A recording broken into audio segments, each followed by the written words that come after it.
दोस्तों, हम सोचते हैं कि यीशु मसीह सिर्फ अंग्रेज़ों का ही परमेश्वर है और यीशु मसीह ने जो भी किया वो सिर्फ फॉरेन कंट्री के लिए किया। दोस्तों, याद रखिए, यीशु मसीह एक यहूदी थे और अंग्रेज़ लोग यहूदी नहीं हैं। ये बात मैं किस लिए बोल रही हूँ ये आगे जाकर आपको पता चलेगा। दोस्तों, एक समय ऐसा था जब गोवा और पंजाब का गवर्नर एक यहूदी व्यक्ति था और इतिहास के सबसे धनवान और बुद्धिमान राजा सुलेमान था, जो इंडिया के साथ व्यापार करता था और जो राजभवन राजा सुलेमान ने बनवाया था उसमें इस्तेमाल किया गया सोना और चंदन की लकड़ी इंडिया से ही मंगवाया था। दोस्तों, यीशु मसीह का जन्म अमेरिका या कनाडा में नहीं परंतु बेथलेहम में हुआ था और बेथलेहम इज़राइल में है और इज़राइल में अंग्रेज़ नहीं बल्कि इब्रानी भाषा बोलते हैं और इज़राइल एशिया में है और यीशु मसीह का जन्म एक यहूदी परिवार में हुआ था और यहूदी रीति रिवाज के अनुसार उनका खतना भी किया गया। लूका अध्याय 2 का 21 पद में लिखा है, जब 8 दिन पूरे हुए और उसके खतने का समय हुआ तो उसका नाम यीशु रखा गया, जो स्वर्गदूत ने उसके पेट में आने से पहले ही माता मरियम को कह दिया था। दोस्तों, यीशु मसीह खुद यहूदी थे और जिन लोगों ने भी उन पर विश्वास किया और क्रिश्चियन बने वे सब भी पहले यहूदी ही थे और कुछ यहूदियों ने विश्वास नहीं भी किया। हम इंडियन लोगों के लिए यीशु मसीह ने क्या किया? तो बाइबल पढ़ने पर पता चलता है कि यीशु मसीह ने विशेष एक जाति, धर्म, स्थान या राज्य के लिए अपना प्राणों की बलि नहीं चढ़ाया, बल्कि बाइबल के अनुसार उन्होंने सारे जगत के लिए और संपूर्ण मानव जाति के लिए अपना प्राण दिया। यूहन्ना 3 अध्याय का 16 पद में लिखा है, क्योंकि परमेश्वर ने जगत से ऐसा प्रेम रखा कि उसने अपना एकलौता पुत्र दे दिया, ताकि जो उस पर विश्वास करे वो नाश न हो परंतु अनंत जीवन पाए। दोस्तों, यीशु मसीह ने जो करना था वो 2000 साल पहले ही अपना जान क्रूस पर देकर कर दिया। अब निर्णय हम पर है कि इस बात पर कि विश्वास करे या ना करे, परंतु करने वालों के लिए भी एक फल है, ना करने वालों के लिए भी एक फल है, जिसे हम और उस फल को हम तब पाएंगे जब हम मर जाएंगे, यानी हमारा आत्मा शरीर का साथ छोड़ देगा और उस वक्त जब हमारा आत्मा अपनी गलतियों को सुधारने के लिए फिर से शरीर में प्रवेश करना चाहेगा, तब पछतावे के सिवा कुछ नहीं होगा। इसलिए आग्रह करती हूँ कि जीवन रहते ही एक बार यीशु को समझने की कोशिश कर लीजिए और बाइबल का अध्ययन करें, न कि सांसारिक प्रलोभन में पड़ने के कारण स्थान, भाषा, देश, राज्य, संपत्ति की तरह ईश्वर को भी बांटे। दोस्तों, सच्चा ईश्वर सिर्फ एक है और उसी ईश्वर से प्रार्थना करें कि सच्चाई को जानने की बुद्धि वो हमें दे और हमें किस राह पर चलने से मोक्ष यानी अनंत जीवन मिल सकता है, इसे पहचानने की शक्ति दे। दोस्तों, लोग ये मानते हैं कि ब्रिटिशर्स इंडिया में आए और अपना धर्म इंडिया में छोड़कर गए, जिसे आज हम कुछ इंडियन लोग मान रहे हैं, पर सच ये है ब्रिटिशों के आने के पहले ही लोग क्रिश्चियनिटी को अपना चुके थे। अब आप सोच रहे होंगे, ब्रिटिशों के आने के पहले ही कैसे इंडियन लोग क्रिश्चियन बने, उन्हें किसने प्रचार किया? तो दोस्तों, कुछ इंडियन ने ब्रिटिश के आने के पहले ही सन 52 एडी सेंट थॉमस के द्वारा सुना था। यानी करीब 2000 साल पहले ही इंडियन को यीशु मसीह के बारे में पता चल चुका था। यानी इंडिया में 2000 साल पहले ही यीशु मसीह का प्रचार किया गया था थॉमस के द्वारा। सेंट थॉमस यीशु मसीह के 12 चेलों में से एक था और थॉमस वो चेला था जिसने यीशु के साथ चलता था, फिरता था और उसे सुनता था। और यही थॉमस बाद में इंडिया में केरला आया और आकर उसने बहुत सारे इंडियन को प्रचार किया और यीशु मसीह के बारे में बताया और सच्चाई के बारे में बताया। फिर कुछ पापी लोगों ने देखा कि लोग थॉमस की बातों पर विश्वास कर रहे हैं और उसके बताए हुए मार्ग पर चल रहे हैं, तो उन्होंने 72 एडी में थॉमस को मार डाला। और तमिलनाडु जहाँ पर थॉमस शहीद हुआ, आज भी वहाँ पर वो स्थान है और वहाँ पर एस.टी. थॉमस के नाम से चर्च है और उसका कब्र भी है। दोस्तों, इंडिया ने तो यीशु मसीह के प्रचार को 52 एडी में ही सुन लिया था, पर ब्रिटिशर्स ने 597 एडी में यीशु मसीह के प्रचार को सुना था। यानी इंडिया से 500 साल बाद ब्रिटेन में यीशु का प्रचार पहुंचा था और अमेरिका में 16वीं सदी में यीशु मसीह का प्रचार पहुंचा था। यानी इंडिया से 1500 साल बाद। और कई लोग सोचते हैं क्रिश्चियनिटी को अंग्रेज लेकर आए थे। अब आप ही बताइए कि इंडिया में पहले यीशु मसीह के विश्वासी थे या ब्रिटिशर्स के यहाँ? ये आपको पहचानना है और पता करना है।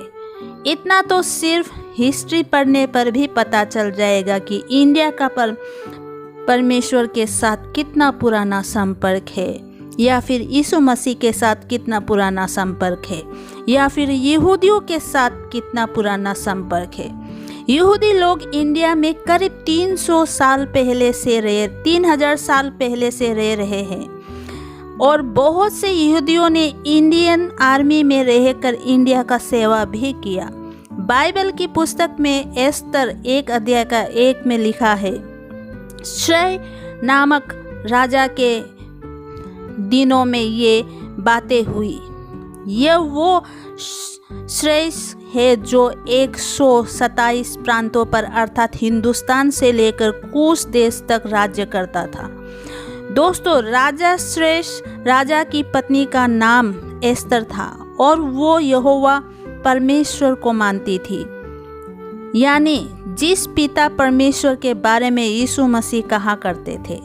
और राजा श्रेष्ठ ने 480 बीसी के आसपास इंडिया में राज्य किया था।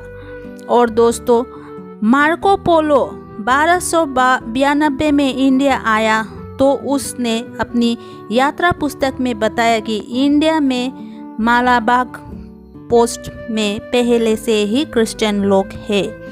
राजा थॉमस सन 1400 के आसपास साउथ इंडिया में प्राचीन के राजा थे और वो क्रिश्चियन थे। इज़राइल और इंडिया 3000 सालों से आपस में व्यापार करते आए हैं। अब तक का सबसे बुद्धिमान धनवान राजा सुलेमान भी इंडिया से कई सारे बहुमूल्य चीज़ें इंडिया से मंगवाते थे।